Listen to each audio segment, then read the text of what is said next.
Good afternoon, everybody.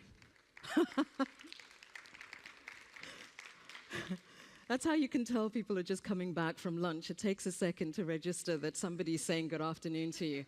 So good afternoon, everybody. Welcome back. I'm so pleased that you're able to join us in this session immediately after lunch. I'm sure you had a very good lunch. And to facilitate that, because this session is always about engaging, and I want to make sure that everybody in the room is going to engage. So those of you who've just walked into the room and are still standing, remain standing. Everybody else, please put your laptops, iPads, whatever's on the side, and please stand up. And the worst thing is I'm not going to move until you do it, so you're better off just doing it. So can I have everybody standing up, please? All right. Don't worry, I'm not going to make you run, because I know you're going to get indigestion. Yes, exactly. Okay, so can we just spread our arms out a little bit for a minute and twinkle our fingers? Yeah, okay, that's good. And then rock from side to side. Okay, that's good. Shake your arms out a little, give it some of this. Stretch the neck out. All right, and then I want you to do this very slowly, okay? So I want you to start going like this. Okay, here we go, and another one. And raise your hands slowly. And again. And up. Awesome, now give yourselves a round of applause. Thank you. Now you can't tell me you're not awake. Okay, so let me say good afternoon to you once again, everybody. Thank you, thank you. My name is Tumi Makgabo, and I'm going to be moderating this session for you this afternoon. And for me, it's certainly a very important session because it really is about knowledge and how empowering knowledge and access thereto can be. But before we do that, I also want to emphasize that this is about a conversation. We are having a conversation amongst ourselves, so we do want and expect you to participate. Most of you have got your mobile phones. You're trying really hard not to look at them right now. You're on your laptops. You're on your iPads. While you are there, go to appyzembly.com/WF13 if you want to make a contribution to post your message. Or you can tweet. Of course, the hashtag is WF13.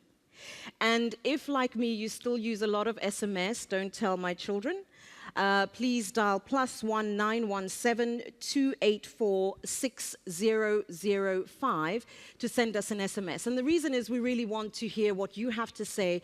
We really want to have contributions. Those of you who aren't going to be using your mobile phones, I'm not asking you to switch them off because, of course, we want you to be Facebooking later on as well. But please do keep them on silent because we want to make sure that we can have as smooth and undisturbed a conversation as possible. I do like to do things a little bit differently, so I will be coming out into the audience, and I do want to be taking some of the questions from the floor fairly early on. So you are all forewarned. Don't say I didn't tell you. When I pick on you, smile nicely and say, of course I have a question. And if you don't, fake it anyway. But I really do want to encourage you to participate and engage in this session. I will be spending most of the session out on the floor with you. So if you don't want to be near me in the aisles, I suggest you move towards the center so I don't pick on you as easily. All right. I will be also, of course, monitoring your questions via Wisembly as we move forward. So as we see those questions coming up on the screen, we, of course, will be able to make selections related thereto. The information as to how you can interact is on the screen behind me, should you have forgotten any of the details that I gave you earlier. Now, of course, as much as one could readily have a lot of opinions and conversations on one's own, it is a little bit boring. So I do have some partners in crime, if you will. Not that they're criminals, so please don't make any other suggestion otherwise. So I'd like to welcome them each on stage, one at a time, and please give them a very warm welcome. I'm not going to make you stand up again, but please be sure to welcome them very warmly. Firstly is Dwamena, who is co-founder and CEO of the Learning Nuggets company, which develops competencies and skills of pre-work and in-work learners using technology. She's also the managing director of Mahiri Mobile Services, piloting healthcare diagnostics. Where did she go? Oh, there you are, Diana. Welcome. Thank you. Marilou Forward is our next guest. She's Executive Director of OpenCourseWare Consortium, which develops the open education movement and advances the impact of open education around the world. A warm round of applause for her. Our next guest is Meena Ganesh, who uses her platform, Growthstory, to advise startups. And this is something that she has been very, very passionate about for about the past 25 years. So certainly an expert in terms of that space. And last, Meena, thank you. And last, but certainly not least, we do have a gentleman. His name is Shai Reshef. He's an educational entrepreneur, and he's spent the past 20 years in the education space. And of course, many of you may be familiar with him from his work with the University of the People. Shai, good morning, afternoon, and welcome to you. Thanks for joining us. So to get things started, because I'd like to get you thinking a little bit about where we are in terms of access to education. So I went to UNESCO. So if these stats are in any way issue-related or controversial, please call UNESCO. I didn't make them up. So according to UNESCO, 62 female students for every 100 male students are in sub-Saharan Africa. So out of every 100 males, you only get 62 females. In South and West Asia, you have 74 female students for every 100 male students. North America and Western Europe, women's enrollment rates passed those of men in the early 1980s. And East and Central Europe, women have had the advantage for about the past 40 years. Now, in terms of what we're seeing in North America and Western Europe, there's a similar trend in the Caribbean and Latin America. That has been evident since the 1990s. In the Arab states, East Asia, and the Pacific, they're only just reaching parity now. I think one of the points that certainly is of concern is that even though we see a very positive picture in terms of women and access to education, particularly higher learning, we're not seeing that being reflected in the labor market. Now, we all know that there are issues in terms of salary, parity, in terms of representation at decision making. So there's a disconnect between what is happening about access to education. Increasing numbers of women are getting educated. That's not translating into seeing different types of decision making. So I'd like to quickly go around the panel and get a little bit of a sense from each of you about where you think the disconnect is, or what is fueling this disconnect. Diana, just because you're closest to me, can I begin with you? Yeah. That's right, isn't it? That is right. Well, thank you, and good afternoon, everyone. I think that the basic disconnect is really around women are still, especially in places like Africa, are still focusing on the informal workplace. And I think that culture also has a great role to play in the issue, in that women have a position in families, etc. And although there's a lot of promotion around primary school education, at a certain level, women do have to go out and take care of their families. And I think that that's part of the issue that we're facing at the moment. Mary Lou? I think that people in this room are empowered to make some of the changes to allow women to be more visible in the workplace, and that's part of the reason that you're all here. Part of the work that we're trying to do is to make it easier for women who are in the workplace to access the knowledge and skills that they need to advance. And so the whole open education movement is not just for students who are currently studying, but it's for anyone who wants to improve knowledge and skills throughout their career. So this is a nascent movement, and it will allow people, I think, to rapidly share ideas, collaborate in different ways, gather knowledge, and allow them to advance. The other thing I would add is that I was very heartened by by the comment yesterday by the first keynote speaker that NGOs are overwhelmingly led by women and that these social movements are really beginning to have a strong impact around the world. So this is something that I think we see emerging but quiet because they tend to be underfunded compared to large corporations. Okay, there are a few points there that I think we need to revisit as the conversation continues. So I'm going to park those for a minute. Meena, if I could come to you. Coming from India, I do see that access to education across the board is very different for men and women. In the urban centers, we see a lot of change that's happening. A lot more of women enroll into primary, secondary, and tertiary education. I do believe that technology can play a big role, as we were trying with TutorVista, to provide access for people in the hinterlands, people in remote areas through technology to get access to education.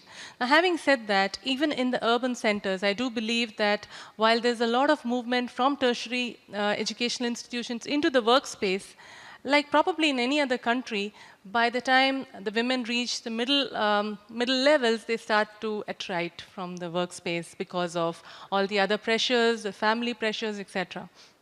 However, in the last 25 years that I've spent in the workspace, I've seen dramatic changes. From 0 or a single-digit representation in most companies, we do see a lot more of women in senior positions and even in decision-making. So it's a heartening trend. That's all.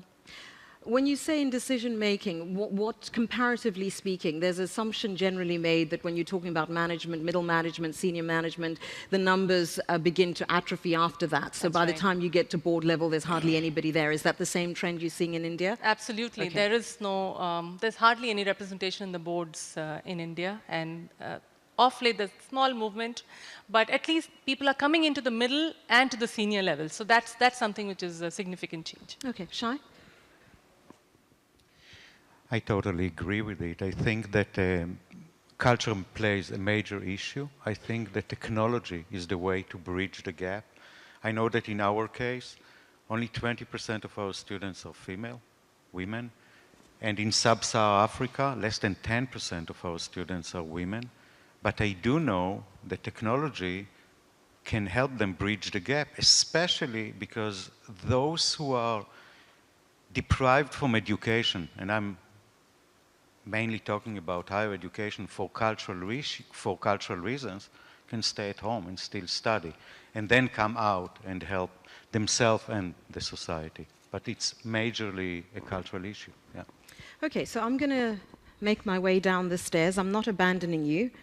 I just want to make sure that this lot down here is actually awake.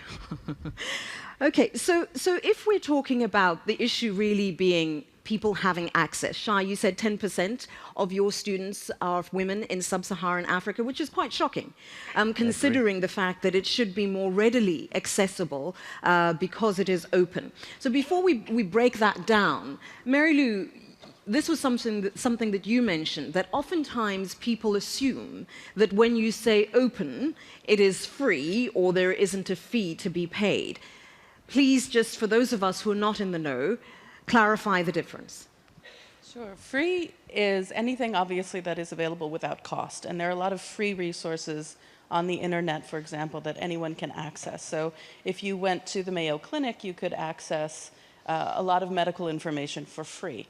But it's not open. Open is material that has been specifically licensed by the copyright holder to allow people to modify it, to reuse it, to change it, in some cases to repurpose it commercially, and to allow other educators around the world to make something new from their materials. So open is the basis of the work that we do because we think that that allows for cultural differences to come in and that allows for rapid innovation. Just to clarify, so even though something is open, it could also be free, but it doesn't necessarily mean that it is free. It is Correct. Free. It is open, and so you are allowed to use it for free. Some people can then take that material, modify it, and put it behind a paywall. So then, Shai, if I could then come back to you. If we're looking at a system like yours, where by and large things are open, so they are more readily available, they possibly can be repurposed, what are you finding is the primary hindrance for people actually beginning to engage, particularly in regions where you're seeing such a low filter through? Well, we are a university, So in order to be accepted, you need high school diploma and English in order to be accepted and study with us. Saying that, our mission is to open the gates to anyone who wants to try and study for higher education. But we are a regular university. You start, you follow the curriculum, get out with either associate or bachelor degree in business administration or computer science. I would say, though, that we are not free. We are tuition free, but we are not free. We ask our students to pay for exams, $100 per exam, if they have the money. If they don't have the money, it is our mission not to exclude anyone for financial reasons, so we have a variety of scholarships to enable them to pay for the exams even if they don't have the money. But the idea is to open the gates. Still, I think that the major issue for us is to spread the word. Most of the people don't know of the availability of the possibility to study with us. And for that reason, and you know, still online, and we are fully online for many, is a new concept. Can you do it? Is it worthwhile? Is it legitimate? So there are a lot of issues out there before we see a lot of students, but we have now students from close to 140 countries, so the word is out there by now. Diana, oftentimes when we're having conversations like this, we're sitting in France, technology, people are tweeting, it's Wi-Fi, it's online, all of this stuff. But in many parts of the region where perhaps access to education is still a problem area, even the knowledge or the understanding of how to use technology is an issue. You work in a space where you're trying to use technology to overcome this. I don't want you necessarily to go on about what you do, but what are you finding in terms of helping people bridge that technology gap? We make assumptions about Africa because they leapfrogged from having no phones at all to using mobile telephony, and therefore we assume that people are readily conversant with the technology. Yes, what I'd say is that the notion that it's all about one process, so it's about technology, I think is wrong. It's a continuum. So at the extreme end, you might have the online, the mobile, digital learning, but you can also have server-based, or what I call the black box, where a school in a remote area would put all their information on there, and they don't need to be linked into an external network of any sort. Some schools are still using DVDs. That might seem archaic to us in the West. However, these are all new forms and new approaches to learning that is actually enabling a larger percentage of people to have access to education. Meena, if we're talking a little bit about this bridging of just that little gap in technology, before we go back to the issue of tertiary access online or open, in the work that you do, what are you seeing in terms of people being able, one, to understand and get their heads around the fact that they can use technology, their mobile phones, laptops, etc., even internet centers, to access education? Is there a consciousness about that at this point? Yeah, there are actually three different things that I can talk about here. One is the work that has happened in a lot of the public sector or the government schools across the country.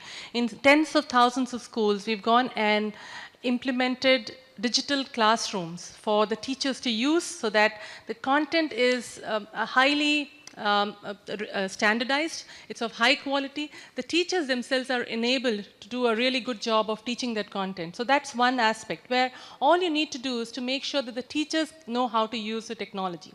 The second is access to technology by the individual. Here, there have been some very interesting experiments in India. One of them is called Hole in the Wall, where all they did was to put a PC, the PC was behind the hole in the wall, and just a keyboard was left, and children from slums who don't even know English, they came and they started to learn some really exciting concepts. The level of learning that we saw in that was amazing. So you don't need to know technology, but once it's kept there and people know they can use it, they start to really learn on that.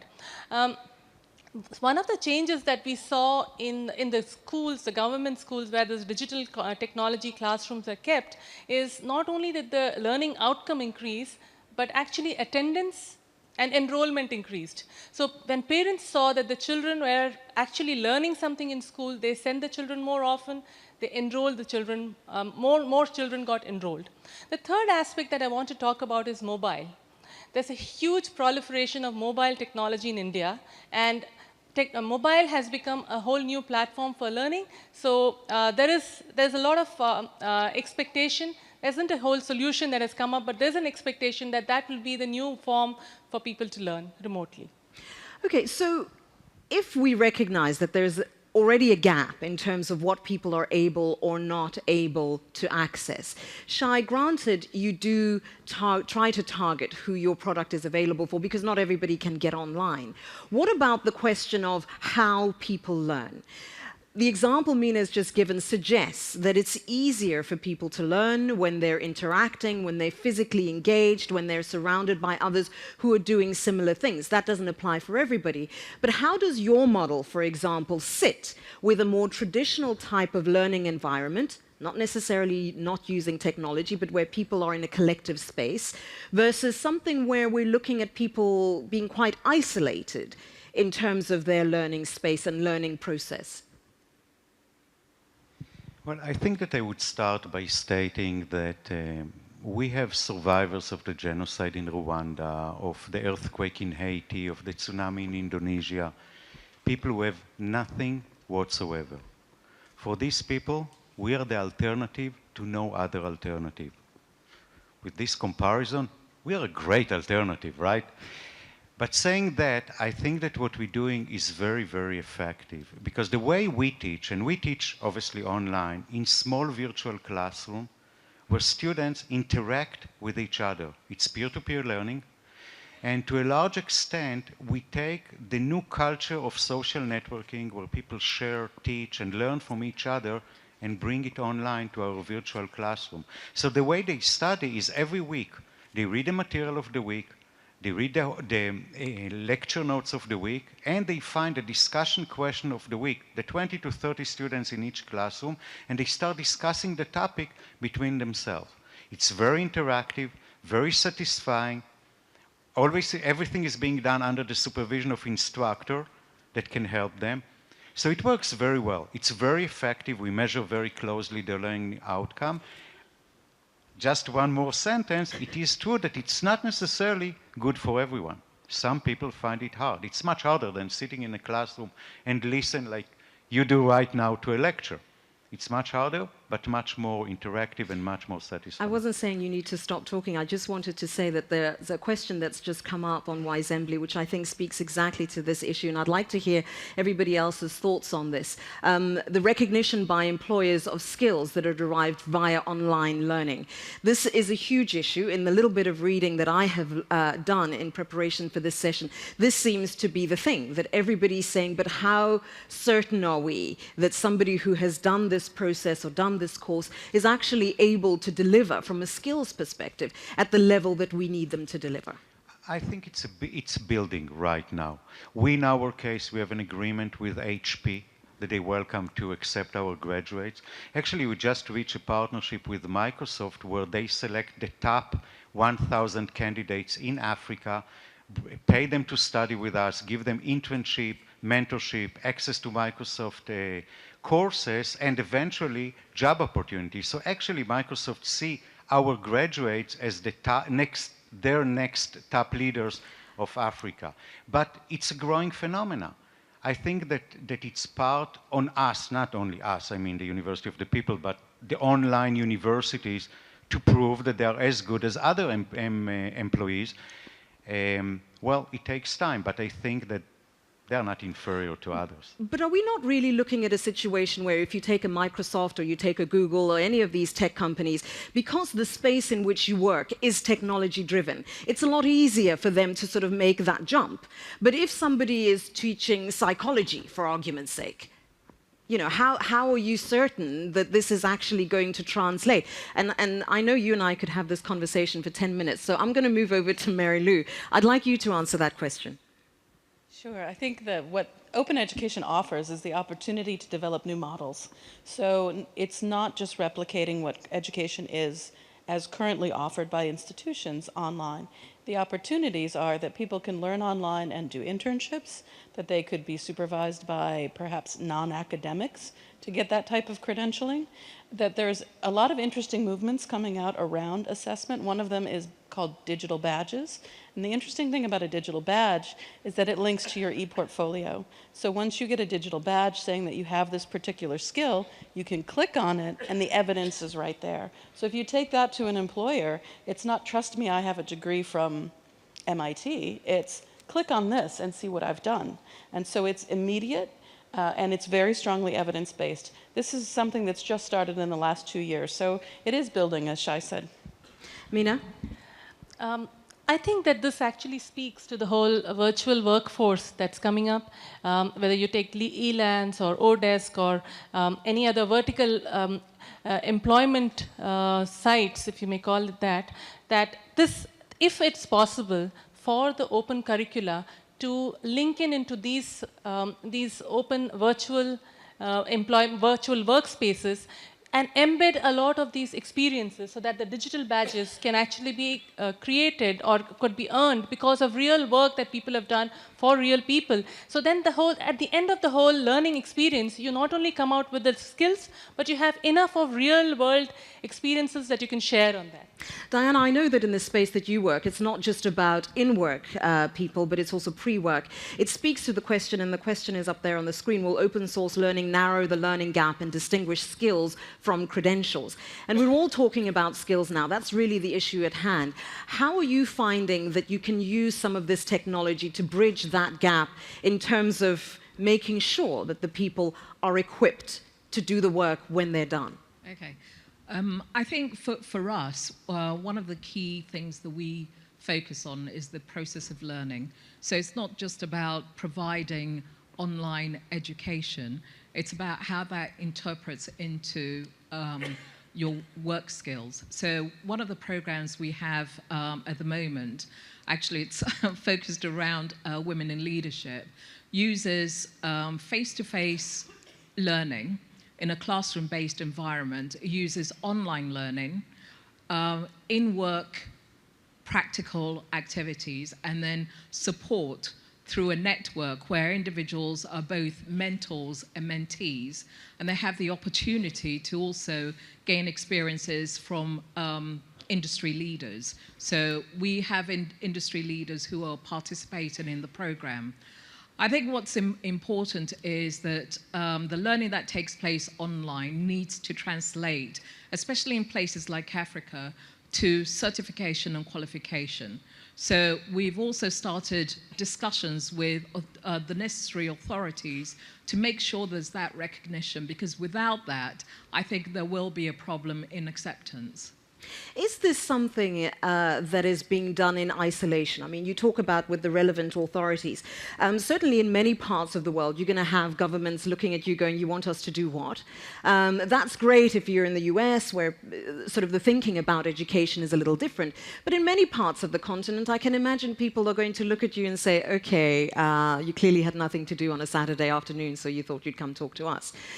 When in reality, it may be a realistic tool. What is really proving to be the barrier from the authorities' perspective? And Meena, I'd like you to address this question as well. From the authorities' perspective, in trying to find ways that provide that solution, even if it isn't just going the full open source route or the online route. What is the hindrance there? You and then Meena, please. Perhaps the first issue, I would say, is the disconnect between the educational system and the requirements of the employers. And yes, government has a role to play in this, but I actually think that the future of education and the future of work, the requirements for work is going to be determined by employers.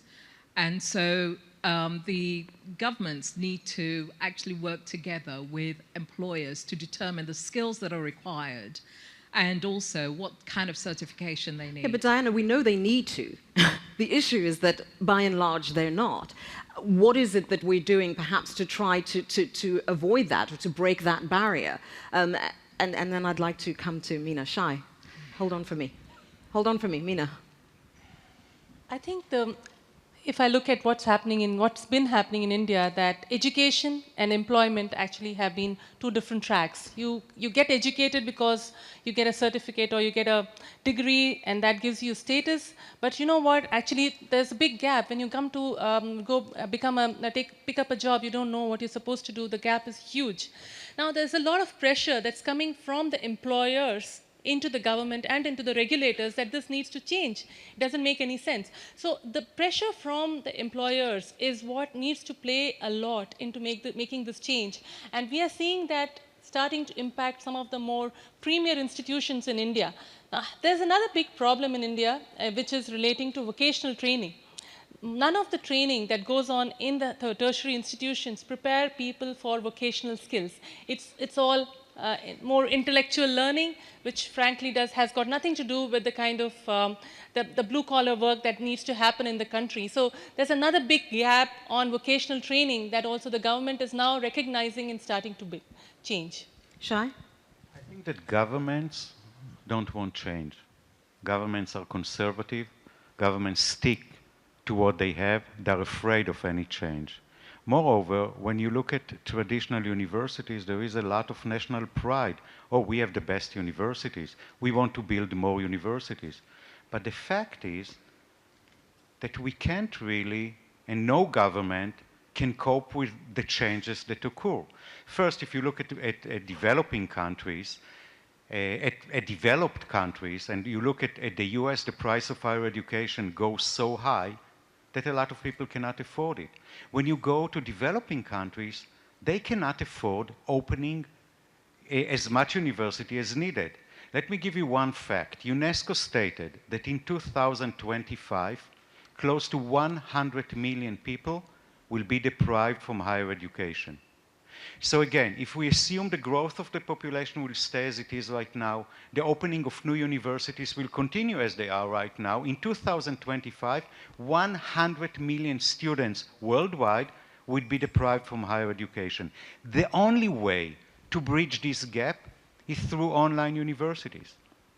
And I believe that when times go by, the pressure will be there to force government to go through this route. Here's a very specific question also coming from the floor. In your view, how well are companies leveraging e-learning for skill building with their employees or for their employees? And also, how do you design learning content in your institutions to build skills for reinforcing gender equalities? Now, those are both about the curriculum and structuring it in such a way that you're getting slightly different outcomes at the end of that process. I'd like you, and then Mary Lou, if you could address that as well, please. Well, I think that, in our case, first of all, we structure our courses to be very similar to traditional university. So when you look at any curriculum of any American university, it will be very similar to us. What we're trying to do is, while our students study with us, to help them by having mentors from the workforce, having internship, online internship, by the way, with companies, and train them with courses that we offer them to be ready for the workforce. So we're trying to do extra work to prepare them for the workforce. It's not through the regular curriculum, because we are a university and we're obliged to teach certain courses, but we give the extra. We do not have a specific curriculum to have a better gender balance. We feel that what we should do is market ourselves better for women. For that reason, HP teamed with us to announce a scholarship for women that cannot afford our exam processing fee to study with us. And we're trying, and with Microsoft also in Africa, we're trying to push very hard to have more women. We believe that the equality should be, and the gender balance should be through the recruitment, not through specific courses. But I can't resist but ask the question and say, if we recognize that by and large, particularly in the developing world, women have less money, so they do more with the little money that they have, but they have less money. So immediately, when you're talking about having to pay any kind of fee, half of that potential population is going to be significantly diminished just from that point. So it's one thing to say, well, we want to market, but it's not about marketing, surely. Surely there has to be an instrument or a vehicle that provides that deliberate and targeted access. So for that reason, we have specific scholarships for women, and there was no single woman that was deprived from ours or was rejected for financial reasons. So yeah, we enable them and we create specific scholarships for women to make sure that they will be the first to come in. Mary Lou? So I'll take the first question first. As far as how companies are leveraging the potential of e-learning, I think by and large they aren't. By and large, I think companies are still not aware that all of this material is available to use as training resources for their employees. So I hope you go home and take the message to your companies that this is out there for you. We have a couple of small projects, one with a company in Turkey, one with the Small Business Administration in the US, to try to package some of these materials in ways that are appropriate for companies to use for employee training. But this is starting. The other thing I would say about the gender question, we actually aren't an institution, so we don't create the content. We work with universities to create the content. But we did a study in Brazil with FGV, which is a large online university there. Normally, their students are 80% male. This is focused on business. And they have an income of slightly over $2,000 a month. We did a study with people who were accessing their online courses, and we got 8,000 responses. 63% of those were female, and most of them earned about $1,200 a month or less. So this open courses was meeting a very significant need in the country for both women and for lower income. I just want to say to the audience members, I know not everybody's going to be using the technology to submit their questions, so if you do want to ask a question from the floor, please just raise your hand. I knew the minute I do that, there'd be someone. Please just raise your hand and we'll bring... do you have a microphone? Awesome. He's got one this side. I'll take this one. So anybody else, please just raise your hand so I can see. There's this lady over here, and there's a lady over there as well. Oh, my goodness. Why don't you put it on Wisembly? Okay, all right. Please go ahead. Introduce yourself so we know whom we're speaking with, please. Okay.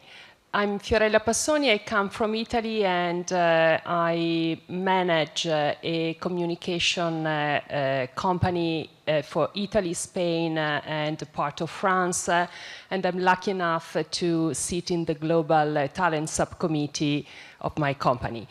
Technology, you know, I was twittering, writing the blog, so really hard to also include the question. I have two questions. One is, do you think that companies are ready to offer the same opportunities to people that are graduated using online universities? And the second question is, we have seen that in the Western countries, the fact that some women are not enough self-confident prevent them from reaching a good position. How do you see the attitude of women in developing countries? Thank you. Okay, if you can... I'll give Mary Lou, if you could deal with that, and Shai as well. And I'd like to also hear Meena's thoughts, actually all four of you. If you could please address that, because I think there are key elements and perspectives from all of you. Meena, if you could go first. Yeah. Today, if you look at the kind of students who are going for online education, if I look at from India or globally, both the input quality of the students in terms of, if you look at the management, online management courses, the GMAT scores of the average GMAT scores of the input of the students is lower, and that's the fact, about 30 to 40 points lower than the ones that go for formal education. That's one. And the outcome, so the students who come out of that, the kind of salary increases that they see is much lesser than those who go for formal education. So today, there is a very, very clear disparity still, that people who go for online education are not seen at the same level as those who go for formal education. I think one of the key problems with that is the ability to give credibility to the kind of learning that they've gone through, the kind of testing that they've gone through. That has to improve. The credibility of that has to improve. That's when the employers will feel that, yes, they are of the same caliber as the ones that are coming from formal education. So very big gap currently. Okay, I've got to get through all four of you, so if you can keep it quite brief, because I want to come back to the floor. Please, Shai. I'll try. Thank you. I think that when you look at the corporate world right now, the HR people, the CEO, all the top management studied in traditional universities. The concept of online is new to them. So it's a matter of time. But if you look at the best universities of the world, Stanford, Harvard, MIT, offering their courses online, saying studying online is good, so the process is there. Now, the question will be, take a few years forward, see the graduate of online learning, how well they perform, and that will dedicate whether their perception will change or not. I believe that it will change because they perform very well. For many of them, that's the way to succeed, and they will do very well, and they will change the perception. Mary Lou? Yeah, I would agree with that strongly, that I think online learning has really been around for only about 30 years and really exploded only in the past 7 or 8 years. And our organization, for example, was founded less than 5 years ago. So open education is even newer than that. So you're just now beginning to see significant numbers of people who are coming out of online programs. And there's hundreds of years of trust built around the traditional university system. It's going to take a little while before that trust is built. But there has been a lot of encouraging landmarks, I think, along the way. A major study just came out by EDUCAUSE, which supports technology and education, and they found that 74% of university presidents believe that online education is equal to or better than classroom-based education. This is the first time that's exceeded 50% ever, so this is taking off very quickly. Diana? And I have one other question for you while you're on that, and it came off the feed. Would it be naive to believe that $35 tablets will scale learning and educate many, or most, currently uneducated children? So once you've addressed this, if you could address that question too, please. Okay, so the first question, we're actually not a university, but we do work with universities, so we advise them, we provide services, tablets, and also learning environments. And to date, the way in which they've been used in online learning is in combination with their face-to-face delivery. So actually the online aspect, is not separate from the courses that they offer. It's an element of it. Okay. And then the second question. So really, the tablet's about access, and I think access is important. That's one area we also do focus on. So we have offer our own tablets, we have our own learning environment. I think it's important in places like Africa not to just look at delivery of content, but to look at the holistic access, content, and service delivery. By service, I mean e-facilitation, e-tutoring, and mentoring online to support learning. So effectively, it could impact and it could help children who aren't gaining access, provided it's part of a holistic solution, is what you're saying. Absolutely. It can't be a standalone thing, drop the tablets and something will happen. Yeah, I think it's naive to think that you can just give someone a tablet and then that's it. For learning to take place in the way in which we want to assess it as part of the educational system, there has to be some sort of follow-on. Okay, thanks for that. There was a lady here who had the microphone. Please just introduce yourself so we know whom we're speaking with. Sure. Thank you. My name is Jillian Martin Mears, and I run a small organization called Bright Green Learning. I was very struck by what Mary Lou said about how companies are not optimizing online learning, and it carries on a little bit with what you were just speaking about. I would say that most organizations don't, even not-for-profits.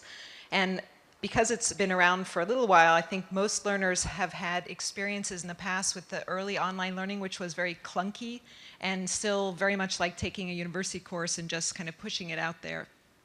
You mentioned digital badging, and I think that's very exciting. And we hear a lot of buzz around gamification. So I'd like to know whether you think that in the workplace, some of these new innovations will help companies further optimize this opportunity. Nice question. Before you answer that, I just want to give everybody a heads up. We've got 10 minutes to go. So I'm going to try to take as many questions in that. But you guys have to help me and keep it like this. Okay, thank you. So if we can address that question, just one of you. Shai, you're smiling the broadest, so I'm going to come to you. No, I'm smiling because I'll keep it short. I think that badges are great. I think that using online to get qualification is amazing. I don't think it replaces formal higher education, but it gives a lot of added value to companies and for those who take the badges. And for those who probably don't know, it's like taking courses, measuring your knowledge in specific field, and get a badge for getting the knowledge. Does that address your question? Sort of. She's not looking very happy, Shai. Okay, I'd actually like to also take that over, because I'm sure, Meena, you in some aspects also have to deal with parts of her question, no? Well, maybe I can address the part about our corporates using are using technology, are they using e-learning and gamification? If you look at the IT industry in India, we employ about 500,000 people every year coming out of universities, go into the college, go into workspace without the requisite skills. So we've created a parallel industry of teaching them, and it started with classroom teaching, and it has evolved significantly into becoming workspace teaching, e-learning, a lot of games and activities to get them out of the classroom into a workspace, creating games that move them from a student into being a part of a workspace where they know how to interact, how to work in a team. So a lot of that is happening, I see, in the Indian IT industry for sure. Okay, I think that addressed it a little bit more than the first one. I see you at the far end there. If we could get a microphone right over there. And then if you could ask your question in the meantime, yes. Please. Lada Herba, Baxter Healthcare. I have a question for Shai. You mentioned online internships. I haven't heard about that concept in Africa before. Can you tell me a little bit more, and what are the experiences that you're having, and what are the people that are participating in those online internships taking away from it? Where does that move them forward? I'll give you two examples of what we do. One internship we have with Microsoft, with HP, that they invented a new device, and they trained and asked our students to develop an online marketing plan for this device. And they did it fully online for students from different countries. Another example is with Y&R, Young and Rubicon. It's an advertisement agency. And what we choose, actually they chose 8 students from 8 different countries, trained them with their methods of building a business plan and a branding plan, and ask them to go to their respective countries and build a business plan, or a marketing plan actually, for University of the People. So the work was actually train them in marketing, and then implement it on us. So it was kind of a win-win for them, for us, for everyone, but they got trained online, and it was actually 20 weeks long internship. We are now starting our second wave of the same internship. Just a quick note here, Shai. Someone online says, it's funny that we talk about online learning. Shai talks about the Stanford, Harvard online classes without using the word MOOC. So they want you to use the word MOOC. MOOC. You mean I'm going to teach you something? Do you want me to explain what MOOCs is? No, I would love to. No, I just thought it was funny that somebody's ripping you for that. If we could take that question up there, please. Thank you. Tania Castillo from Sogeti Capgemini Group on Human Resources.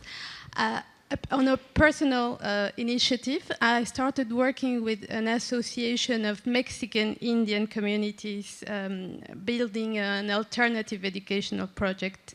And I was wondering how to work with them on taking the most out of technology while keeping the traditional optic, the traditional view they want to keep on the education, because all the content is around traditional civilization. It's very interesting, but we do have a challenge on how to articulate that with IT, also because there's little access to the web.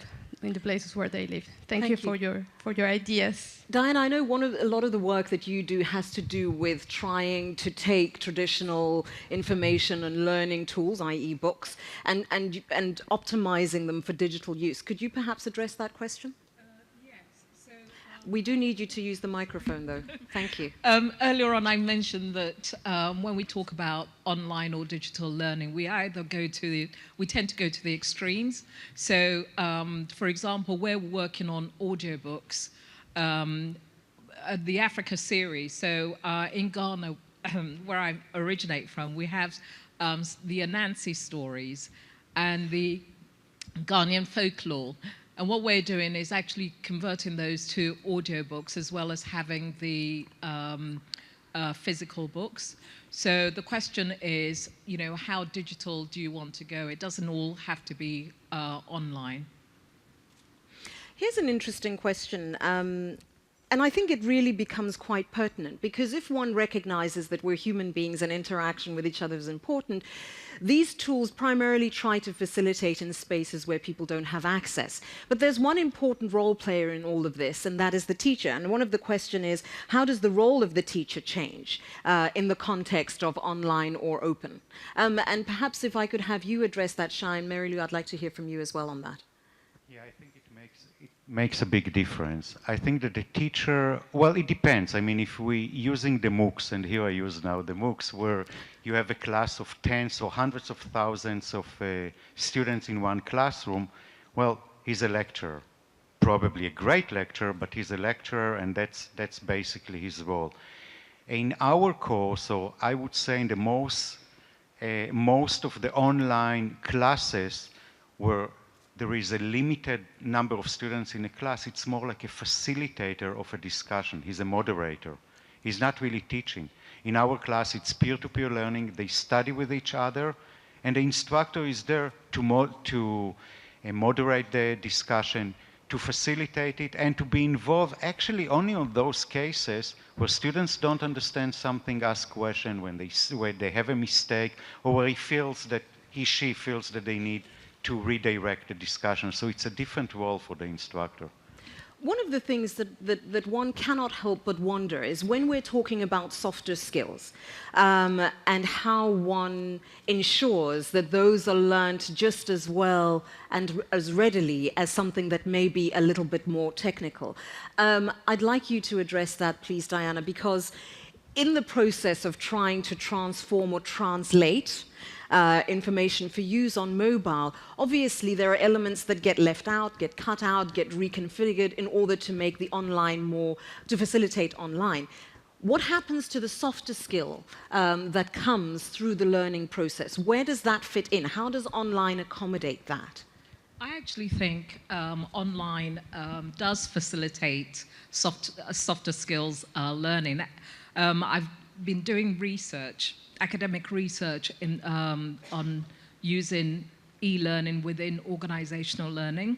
And this issue came up time and time again, where managers were saying that you can't actually use online for soft skills learning. But right now you have collaborative tools that enable you to do that.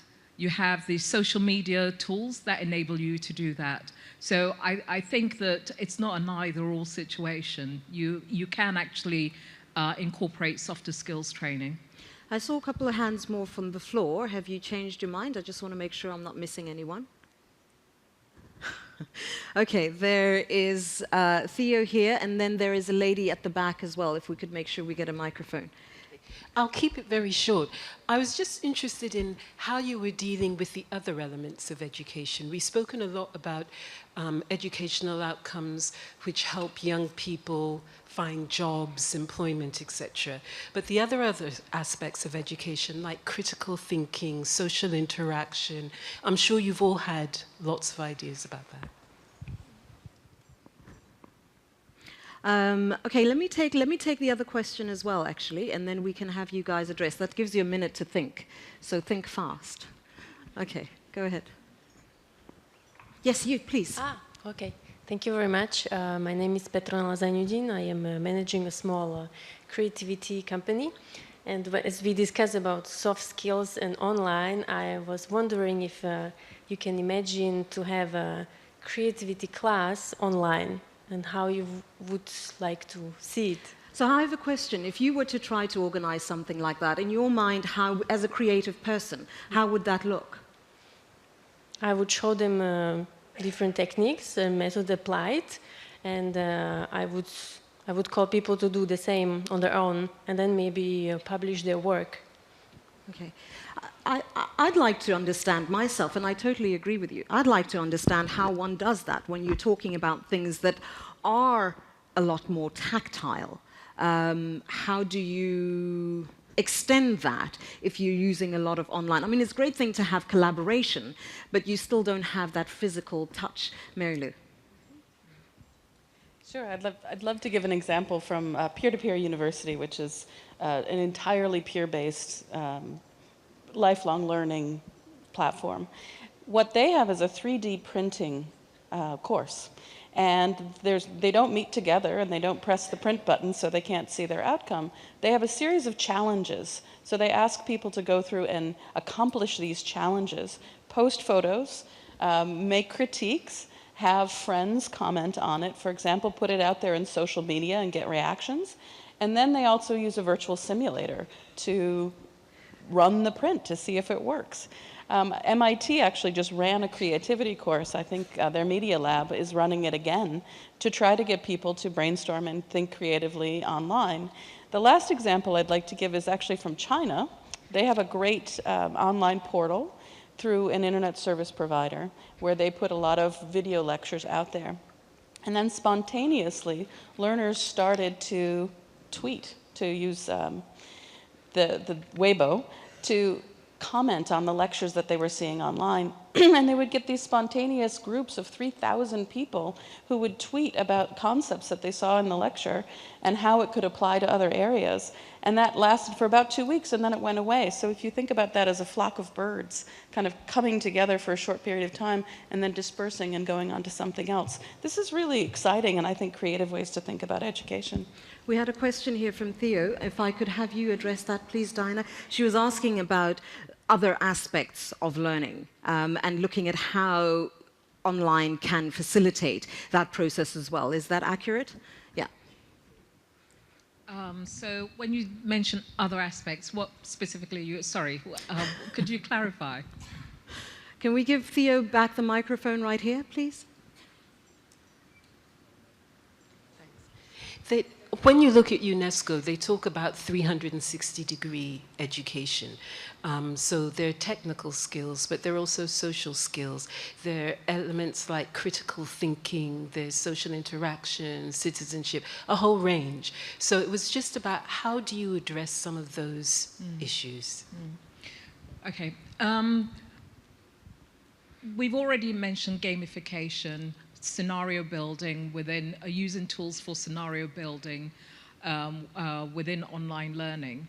And you talk about social citizenship. Well, communities of practice online, getting people together to form networks and participate in that is one way in which you can, sort of exemplify that.